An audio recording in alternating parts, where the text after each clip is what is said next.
চলুন এখানে কি কি মশলা লাগবে চিংড়ি মাছের মালাইকারি করার জন্য তো আপনাদের সাথে শেয়ার করি।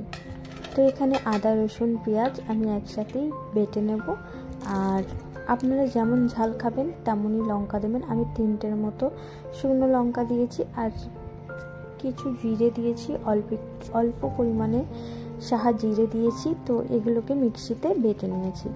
এবার চিংড়ি মাছ যেটাই ভেজেছিলাম কড়াইটা, ওই কড়াইটা হালকা পরিমাণ তেল ছিল, তো আর আমি কিছু সর্ষের তেল ইউজ করেছি। সর্ষের তেল দিয়ে এবার আমি গোটা গরম মশলা ফোড়নে দিয়ে দেবো, সাথে ছিল 2টো জিরে।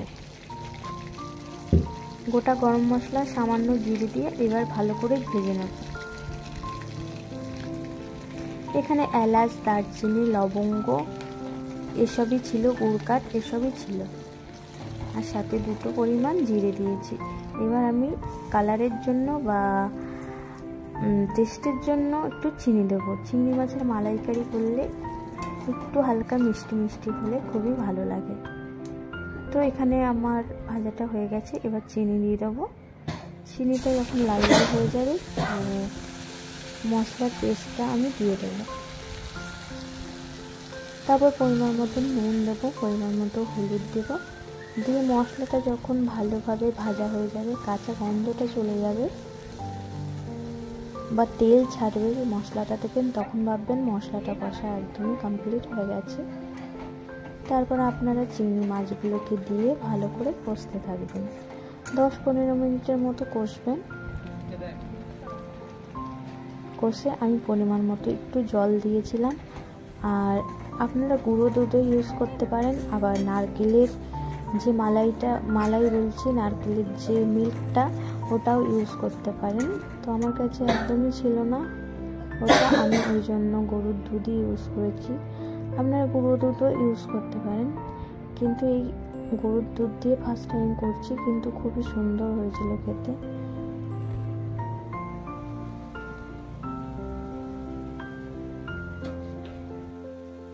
আমি এখানে একটা টমেটোকে পেস্ট করে নিয়েছি। এবার টমেটোটাকে দিয়ে এবার 5 মিনিটের মতো কষতে থাকবো। যখন মশলাটা থেকে তেল ছাড়বে তারপরে আমরা চিংড়ি মাছটাকে দেব।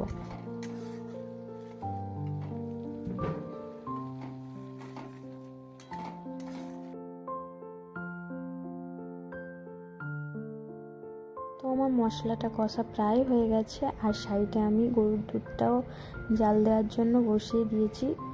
তো গরুর দুধটা ফুটে গেলে আমি এখানে দেব। তো এখানে মশলাটা যখন তেল ছেড়ে দিয়েছে তখন আমি চিংড়ি মাছগুলোকে দিয়ে ভালো করে নাড়াচাড়া করে কষিয়ে নেব 15 মিনিটের মতো। তারপর আপনারা গরম জলও ইউজ করতে পারেন, এমনি জলও দিতে পারেন। তো আমি জল দিয়ে কিছুক্ষণের জন্য ফুটেছে, তারপর আমি দুধটাও দিয়ে দিয়েছিলাম।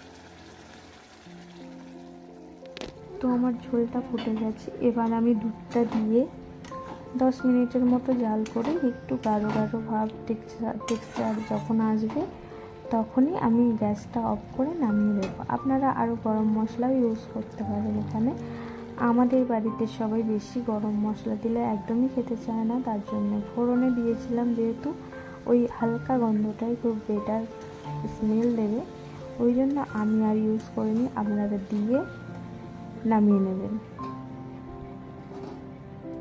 তো এই চিংড়ি মাছের মালাইকারিটা আপনাদের কেমন লেগেছে? যদি ভালো লেগে থাকে লাইক, শেয়ার, কমেন্ট করে দেবেন।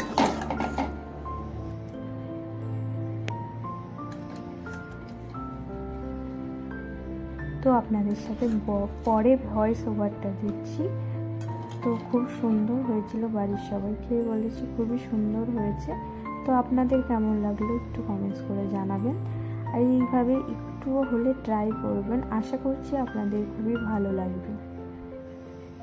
তো আজকের মতো এই পর্যন্তই। তো নেক্সট ভিডিওতে আপনাদের সাথে আবার দেখা হবে। বাই বন্ধুরা।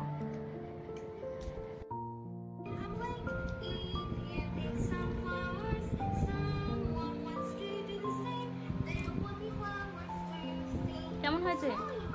কেমন হয়েছে চিংড়ি মাছটা? দেখি কেমন হয়েছে চিংড়ি মাছটা? ভালো হয়েছে?